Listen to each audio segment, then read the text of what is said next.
just your story, but also the story of Hamilton. How has that sort of affected you in terms of deciding what to tell and how to tell your story when one cannot tell one story without talking about the stories of others around you? How has that affected you? Well, I was just really, really invested in myself, in my own story. I didn't want to give anyone else an impression about any of my other family members or take their inventory about what their lives were, where they went with their lives, because I really don't know.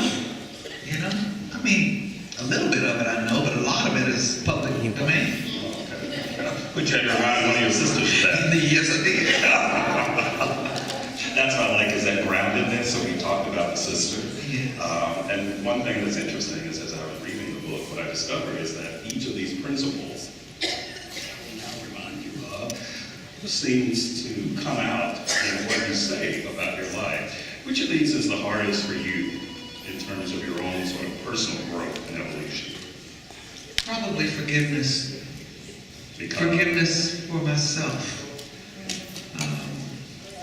Primarily my parenting, because my two oldest children didn't have me present a lot as much as my three younger children did. I had been so beaten down by the first relationship I was in that I had pretty much made a vow to myself that I was never, ever going to depend on a man to take care of me, or to be waiting for him to give me anything. And I was on a mission to see that happen. And so it took me away from the home because I was the only breadwinner. And so whatever was out there for me to go get that money, I was going after it. Now, was this before or after you deemed yourself the Black Liz Taylor? Well, this was before. Oh. This was the first marriage. Let's slide a little bit so they can see us here. Okay. This was okay. All right, we got it right here. Is that better, Miss Hankin? Yeah, this was the first. Is that better? Come on up a little more. Okay. The first relationship I was in. And you know what, I had no idea that an unhappy relationship would last me throughout my whole life and would affect me throughout my whole life. I thought that once I left that person, that it was over and done with, and I could move on with my life and do better things. And that's not the case. There's still scars that have me making certain decisions because of the effects that relationship had on my life. Our conversation yesterday, you said, but there's no sense that you look back with any regret.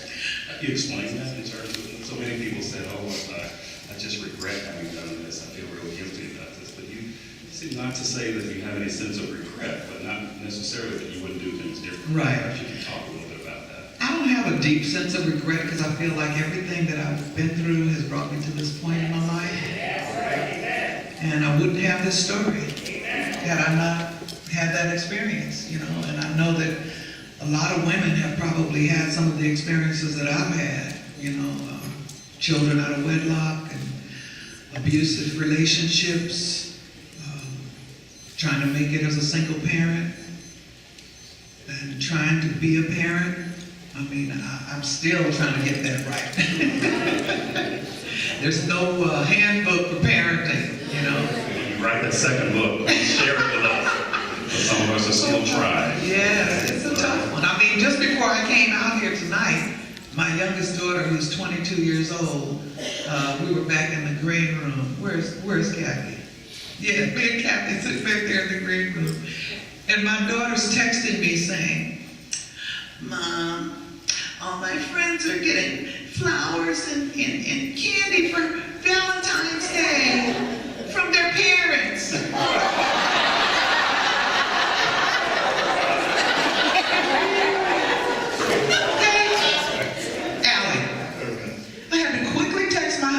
Lord, please send the girl some flowers. Please send the girl some flowers or something.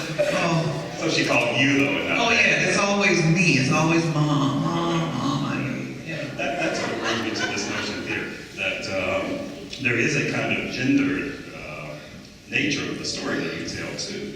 That your ideas and your life and experiences not just as an entertainer, but also as a female entertainer in a world that was still pretty male-dominated. Yeah, I mean, the men, they run everything, you know. They think they do anyway. What about race? What about race? Because one of the things you talk about too is that you went all over the world and you still had brushes with racism. And things that if you've gotten to this level, right, you should be able to jump over that hurdle. No, we were in Kansas with the group Chicago, one of our first big tours, and we were in a bar and they didn't want to serve us. We probably didn't need nothing, really. But we wanted things. And they didn't want to serve us. They asked us for ID and we gave it to them and they still didn't want to serve us. And so we all got up and left the place, but Chicago went crazy and tore up the hotel room. And threw televisions out the window. And they probably got away with it. Oh, yes, they did. They didn't have to pay for anything. Just, you know, no, it's a dominated world for men. One of the questions that has come from an audience member here is this person grew up in the 70s and loved all of your music and wonders, were you not a singer, what would you be doing? I would be in fashion somewhere doing something because that is what I was kind of planning to do. Just before my sisters asked me to join them, I had already sent in some applications for a designer institute in New York City. And I was kind of waiting for the opportunity to go there and study design because I've always loved fashion. Well, the Pointer Sisters had sort of a unique style when you started. I think Sandra Bassett and True Praise sort of reminded us of those 70s, 80s, right? Thank you so much. They took us back. Girl. They took us back, right? Yes. But you said, well, you know, we used to get our stuff in thrift stores. And yes, thrift stores have become a little bit different now than they were in the day. We got things from thrift stores because that's all we could afford. You know, we grew up dressing in thrift stores. I think the only time we ever got new clothes was Easter and Christmas. Hey, and that was when we was going to church. Yes, we had to get that Easter dress and those white shoes. And stopped wearing kind of after Easter, after Labor Day. I didn't even know anything about that. I didn't know about that. Oakland. Yeah, that's in the South. After Labor Day, you can't wear your shoes. But over there, here you can do whatever you want. Right. Yeah, so. But it was cheap. You know, it was cheap. We could get designer clothes for like $10. You know, some of them even not even $1. You know, beautiful things. But as we made those clothing more popular, the prices just started going up. Yeah. What was it about the Pointer Sisters music, though, that was difficult for people to sort of define it as black music? And I remember the detail that you offer about your fairy tale, which was like Grammy Award winning on the country music side. What was there about the Pointer Sister sound that people couldn't quite box or pin in? Most people think that all black people come from a shouting hallelujah gospel church. And we didn't grow up in that church. Our church was very kind of subdued and quiet and hymns and boring. Really, it was. And that's why in the book, when I write about Sister Rosamond, when she would come through the door, I knew we was going to have a real church today. Sister Rosamond was going to shout and run all over the church and scream, and I thought, oh yeah, we have had church today. But my sisters and I, when we moved to another neighborhood and met a family called the Watsons, whose parents also were, well, their father was a pastor of the Church of God in Christ, and we were introduced to them, and they were singing sisters that really influenced us to be sisters singing, the Watson sisters. And they would have an anniversary down in Oakland once a year where they would call in their friends from Los Angeles and Chicago to come and participate. And some of those people were Mavis Staples, Billy Preston, Sondra Andre Crouch. And I was 19, so come on now. I was sprung. I was like, woo, Lord, yes. And it was just fun, you know. It was wonderful music, and they had these midnight musicals at Ephesians and Berkeley, and we would go and watch them sing. And that was what kind of catapulted my sisters and I into wanting to sing a livelier type of music. The people in my father's church weren't real happy about that. And I've never heard of you kicking people out the way they kicked your father out. No, I've never heard of it either. Bless you. Well, so that would explain in part why the Pointer Sisters never did a gospel album. Kind of. We didn't grow up in that. And we didn't feel, I don't think we felt confident in it, the way the gospel music that we hear, you know, the people that can sing like Yolanda Adams, and I mean, they can sing, child. Not singing, they sang. They sang, honey. We didn't sing like that, you know. But you like that. We love it. We love it. Some of that seems to ooze in some of those songs. It has oozed into our songs. Well, there are a couple of questions here about how did you overcome your addiction to drugs, and how do you maintain the sobriety? Well, first of all, when I almost died, I thought I need to make some changes, you know, because I really knew in my heart that my children needed a role model, and I wasn't a very good one. And I said, you know, I heard people say things like, your children may not do what you say, but they will do what you do. And I remembered that, so I thought, maybe I should start doing something else other than what I'm doing. And a guy that I was dating at the time actually introduced me to Dianetics from Scientology, and took me to the facility there in Los Angeles to start a recovery program that I got in and got my children in. But it was really expensive. Oh my God. I think I spent like almost $100,000 in 1 year just paying for that program and what they were requiring of me. But it cleared my head enough to see the money that was going out, and I thought, you know, a 12-step program is starting to look really good. Because it's free, you know? And so my son started introducing me to AA in Los Angeles, and I started going to meetings with him, and lo and behold, most of my friends were there. So I was like right at home, you know? And I just went on from there, and someone introduced me to a food program within the 12-step program. And that was the first thing that I realized that had taken me into the drug world, was a prescription pill. You know, it's just that simple. And once I realized they had a program for food, I got involved with that, and I've been in it now for over 13 years.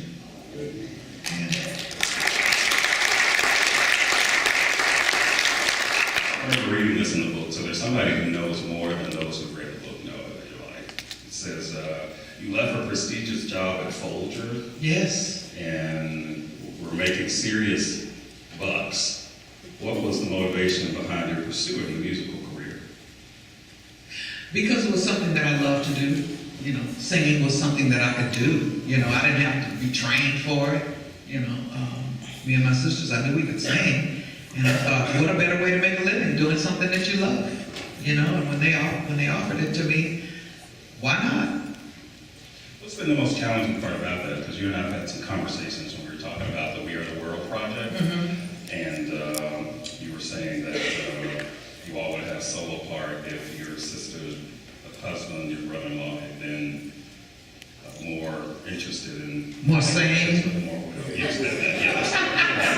Is that one of the challenges to that world of the arts and entertainment when you're talking about following your passion? You know, I think it's just a challenge being in a group. Okay. You know, I don't think that people that are solo artists have that much of a challenge, because they can do what they want to do. You know, they don't have to answer to anybody. But when you're in a group, you see it all the time. I mean, it's a group if they're your sisters too. It doesn't matter. Look at this group, One Direction. They've been together for one year, right? They can't go 1 year and already they broke up. You know, and I'm like, there it is right there. You know, I mean, it's just hard for everybody to come together to be wanting to go in the same direction, especially as you get older. You want to have a family, the other one doesn't want to. You don't have time to stop. Somebody gets pregnant. It's like, what you gonna do? Somebody's husband wants to run the show. The other ones don't like him. Oh, child. So regular stuff. Ooh, it is on and cracking. Well, and that was also like detail that you were not one of the original Pointer sisters. It was your three sisters. And then you came into the Pointer sisters. Right. Right. Well, the way I look at it is I was the original. Hello. I've heard them say that before, and I've corrected them on that. So when they write their book, they'll say straight. They can say what they want to say. Who are you listening to in terms of pop music? Ooh, pop today? Yes. Who's? I mean, you mentioned Ariana Grande many times. Who are you listening to? Justin Bieber. I like Justin. Okay. I like Justin. Adele. Rihanna. I love Rihanna. Yes, that's my girl. Ooh, yes, I love Rihanna. I like Rihanna. I like Kanye. I like Drake. Okay. I like a lot of people. I love Gaga. Yeah, I bought her Christmas album with Tony Bennett. It's beautiful. Okay. And she rocked that national anthem last week. Yeah, I wanted to stand up and cheer. What importance has singing had for you at different points in your life? You talk a lot about struggles and challenges, and the question says, how did music sort of respond to those for you, or did it respond to those different challenges that you had in your life? Soul Town and Heart and Soul, The Groove, and I love the oldies, the old R&B, Marvin Gaye, Kathy Terrell, Isley Brothers, Temptations, Supremes, Martha Reeves and the Vandellas, the Chantels, Aretha. Those are my people. You met most of them too. I met most of them, yeah. You talk about Tina Turner. I was married to one of them. And that's in the book, though. I've been reading about that.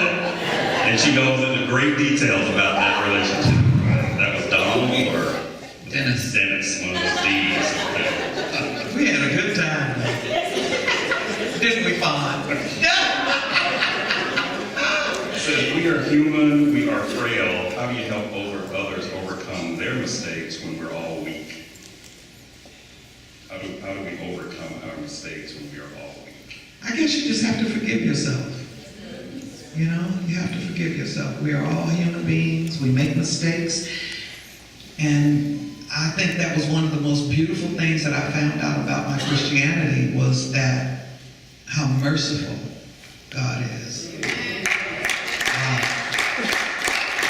And how I didn't have to be perfect. That did everything for me. I thought, really? I mean, you mean I can make a mistake and I can still go to heaven? Really? Oh my God, yay! You know? It's a wonderful thing. And I was telling, me and Kathy were talking about it in the green room before, about, you know, the evolution of how we came into trusting again in our faith. And I was reminding her about, I remember some of my father's sermons, and one of them in particular was when he preached a sermon on faith, and that all you need is a mustard seed. That's really a little bit, you know, just that much. That's all you need is just enough, like a mustard seed, and you can be forgiven. And it opens your heart up. And I'm just grateful that I can really, really feel the presence of Christ in my life today. It has given me such clarity when things start coming my way. Blessings that I probably would never have noticed before. And now I see things coming my way and I'm like, wow, look at God. There it is. Hallelujah. That summarizes your life. What would that gospel Christian, secular song. If there's a single. Amazing. Walter Hawkins. Amazing. Every time I hear that song, it just brings tears to my eyes because it's so amazing how my life has turned out. It's just amazing to me when I wake up in the morning. The first thing I do is roll out of bed on my knees and thank God. You know, it's mind-boggling to me, and it's exciting. It really is. There's that exciting again. There it is. There it is. Well, we're excited that you spent time with us, and we had time before and a little reception, and people are just so grateful. If there is one question that you'd like to be asked that you've not been asked, what would that question be, and how would you answer it? Oh, wow, that's a good question. Let's save the best for last. Wow, I really don't know. I don't know. I've been asked so many questions throughout my career. Okay. All right. Well, sometimes there's a question that somebody. I'll think of it tonight when I'm getting ready to go to sleep. Oh, okay. Well, what we can do is you can text that to me, and I will post it on Facebook. Okay, and we will pretend that we are together there. Please join me in thanking Ruth Pointer.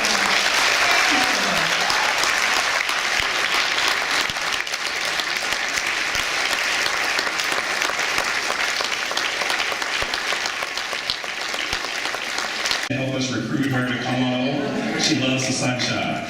We have books over here that you may purchase, and she will be signing them, and you can take a couple of photographs as you sign. Thank you so much for coming. Thank you so much.